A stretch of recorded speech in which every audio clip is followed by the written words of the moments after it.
Hello అండి, నమస్తే. నేను మీ సంధ్య. వెల్కమ్ టు సంధ్యాస్ వంటల పుస్తకం. ఈరోజు మన వీడియోలో కునాఫా అనేది ఎలా ప్రిపేర్ చేసేసుకోవాలి ఏంటనేది చూద్దాం. ఈ కునాఫాని చాలా సింపుల్గా మనము ఇంట్లో ప్రిపేర్ చేసుకోవచ్చు. ఎలా చేసుకోవచ్చు ఏంటనేది నేను ఈ వీడియోలో మీకు వివరంగా చెప్తాను. ఫస్ట్ టైం కనుక మన వీడియోస్ని చూస్తున్నట్లయితే మన ఛానల్ని తప్పకుండా సబ్స్క్రైబ్ చేసుకోండి. ముందుగా మనం ఇక్కడ ఈ కునాఫాకి ఇలా సన్నగా ఉండేటటువంటి మనము ఈ సేమ్యాని తీసుకోవాలి. ఇవి సూపర్ మార్కెట్లో అయినా కానీ ఆన్లైన్లో కానీ మనకి దొరుకుతాయి. ఈ విధంగా మనకి చుట్టలాగా వస్తూ ఉంటాయి. వీటిని మనము చిన్న చిన్న పీసెస్ లాగా చేసేసుకోవాలి. ఈ విధంగా ఈ సేమ్యాని ఈ చిన్న పీసెస్ లాగా మనం చేసేసుకున్న తర్వాత ఇందులోకి 2 స్పూన్ల వరకు బటర్ని యాడ్ చేసుకోవాలి. రూమ్ టెంపరేచర్లో ఉన్నటువంటి బటర్ని కానీ లేదా బటర్ని కరగబెట్టుకునైనా కానీ ఇందులోకి యాడ్ చేసేసుకోవచ్చు. ఈ విధంగా బటర్ని యాడ్ చేసుకున్న తర్వాత ఈ బటర్ అనేది సేమియా అంతటికి బాగా పట్టే విధంగా మనము ఈ విధంగా మిక్స్ చేసుకోవాలి. ఈ విధంగా మనము మిక్స్ చేసుకున్న తర్వాత బటర్ అంతా సేమియాకి పెట్టేసిన తర్వాత మనం కొద్దిసేపు పక్కన పెట్టేసుకోండి. ఇప్పుడు మనకు ఈ కునాఫాలోకి మధ్యలో ఉండేటువంటి క్రీమ్ని ప్రిపేర్ చేసుకోవడానికి ఒక గిన్నె తీసేసుకొని అందులోకి 2 స్పూన్ల వరకు కార్న్ఫ్లోర్ని యాడ్ చేసేసుకోండి. ఇలా కార్న్ఫ్లోర్ని మనం యాడ్ చేసుకున్న తర్వాత ఇందులోకి అరకప్పు వరకు పాలు అనేవి యాడ్ చేసేసుకొని ఈ మిశ్రమాన్ని ఉండలు లేకుండా మనము బాగా కలుపుకోవాలి. ఇలా కలిపేసుకొని పక్కన పెట్టుకోండి. ఇప్పుడు స్టవ్ మీద మందంగా ఉండేటువంటి ఏదైనా గిన్నెని కానీ కళాయిని కానీ పెట్టుకొని అందులోకి 1 కప్ వరకు పాలు అనేవి యాడ్ చేసేసుకోండి. ఈ పాలని మనం ఇలాగా కలిపుకుంటూ అడుగంటనివ్వకుండా పాలని బాగా మరిగించుకోవాలి. ఈ విధంగా మరిగించుకున్న తర్వాత ఇందులోకి మనము 3 స్పూన్ల వరకు కండెన్స్డ్ మిల్క్ని కానీ కండెన్స్డ్ మిల్క్ కనుక లేకపోతే ఇందులోకి 3 నుంచి 4 స్పూన్ల వరకు పంచదారనైనా కానీ మనం ఇందులోకి యాడ్ చేసేసుకోవచ్చు. ఈ విధంగా యాడ్ చేసుకున్న తర్వాత ఒకసారి అంత బాగా కలిసే విధంగా మిక్స్ చేసేసుకోవాలి. ఈ విధంగా మనకి పంచదార కానీ కండెన్స్డ్ మిల్క్ కానీ పూర్తిగా కరిగిపోయిన తర్వాత ఇందులోకి మనం కలిపెట్టుకున్నటువంటి కార్న్ఫ్లోర్ని ఇందులోకి యాడ్ చేసేసుకోండి. కార్న్ఫ్లోర్ని యాడ్ చేసేసుకున్న తర్వాత ఒకసారి అంతా బాగా కలిసే విధంగా మనము కలబెట్టుకోవాలి.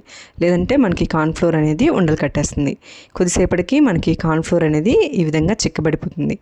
ఇప్పుడు మనం ఇందులోకి చీజ్ స్లైసెస్ని కానీ ఇందులోకి మనము యాడ్ చేసుకోవాలి. ఈ విధంగా చీజ్ అనేది మనము యాడ్ చేసేసుకున్న తర్వాత ఒకసారి అంతా బాగా కలిసే విధంగా కలబెట్టుకోవాలి. ఒక 2 నిమిషాల పాటు మనము ఉడికిచ్చే సరిపోతుంది. ఈ విధంగా మనకి బాగా చిక్కబడిన తర్వాత ఇప్పుడు మనం స్టవ్ అనేది ఆఫ్ చేసుకొని పక్కన పెట్టి ఉంచేసుకోండి. తర్వాత మనము ఇక్కడ నేను చూపిస్తుండగా ఫ్రై చేసుకోవడానికి వీలుగా ఉండేటటువంటి ఏదైనా ఒక ప్యాన్ని ఈ విధంగా తీసేసుకోండి. ఇందులోకి బటర్ అనేది తీసేసుకొని ప్యాన్కి మొత్తం బటర్ అనేది మనము అప్లై చేసేసుకోవాలి. ఇక్కడ నేను చూపిస్తున్న విధంగా అదేవిధంగా ఇంకొక ప్యాన్ కూడా మీరు తీసుకోవాలి. ఈ ప్యాన్కి కూడా మనము బటర్ అనేది అప్లై చేసేసి పక్కన పెట్టేసుకోండి. ఈ విధంగా రెండిటికి కూడా మనము బటర్ అనేది అప్లై చేసేసుకొని పక్కన పెట్టేసుకోండి.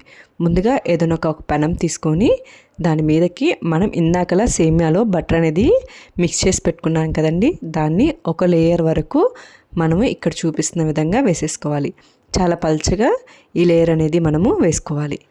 ఇక్కడ చూపిస్తున్న విధంగా ఈ విధంగా పల్చగా ఒక లేయర్ లాగా వేసేసుకుంటే సరిపోతుంది. ఇలా పల్చగా ఒక లేయర్ లాగా వేసేసుకున్న తర్వాత ఇందాకలా మనం రెడీ చేసి పెట్టుకున్నటువంటి వైట్ క్రీమ్ని దీని మీద ఒక థిన్ లేయర్ లాగా వేసేసుకుంటే సరిపోతుంది. ఇక్కడ నేను చూపిస్తున్న విధంగా ఈ విధంగా ఒక లేయర్ లాగా వేసేసుకోండి. ఈ విధంగా వేసుకున్న తర్వాత దీనిపైన మనము కొంచెం చీజ్ని కూడా మనము యాడ్ చేసేసుకున్న తర్వాత ఇంకొక లేయర్ మళ్ళీ సేమ్యాని ఈ విధంగా వేసేసుకోవాలి. ఇలా వేసేసుకొని ఒక్కసారి వీటిపైన ఇలా కనుక ప్రెస్ చేసేసుకున్నామంటే సరిపోతుంది. ఇప్పుడు మనం దీన్ని స్టవ్ మీద పెట్టుకొని ఒక 5 నిమిషాల పాటు ఫ్లేమ్ అనేది సిమ్లోనే పెట్టుకొని మనము ఉడికించుకోవాలి. ఇది ఉడికేలోపు ఒక గిన్నె తీసుకొని ఆ గిన్నెలోకి 1/3 కప్ వరకు షుగర్ని అలాగే 1/3 కప్ వరకు వాటర్ అనేవి వేసేసుకొని ఎటువంటి మనకి పాకం ఏమీ అవసరం లేదు, జస్ట్ మనకి పంచదార అనేది కరిగిపోతే సరిపోతుంది. ఈ విధంగా పంచదార అనేది మనకి పూర్తిగా కరిగిపోయిన తర్వాత ఇందులోకి 2 చుక్కల వరకు లెమన్ అనేది వేసేసుకొని స్టవ్ ఆఫ్ చేసి పక్కన పెట్టేసుకోండి. ఒక 5 నిమిషాల తర్వాత మనకి సైడ్స్ అంతా కాలిపోయినట్టుగా అనిపిస్తుంది.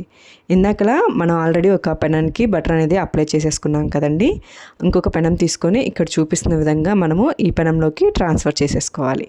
చూసారా, మనకి ఒక సైడ్ బాగా కాలిపోయి కరెక్ట్గా సరిపోయింది. మళ్ళీ సేమ్ మనం రివర్స్ చేసేసుకొని రెండో వైపు కూడా అదే విధంగా మనము ఫ్రై చేసేసుకోవాలి. 2 సైడ్స్ కూడా అదేవిధంగా మనము ఫ్రై చేసేసుకోవాలి. ఫ్లేమ్ అనేది సిమ్లోనే పెట్టి ఫ్రై చేసేసుకోవాలి. రెండో వైపు కూడా మనకి ఫ్రై అయిపోయిన తర్వాత దీన్ని ఇందాక మనం ఏ విధంగా ట్రాన్స్ఫర్ చేసామో ఒక ప్లేట్లోకి అదేవిధంగా ట్రాన్స్ఫర్ చేసుకోవాలి.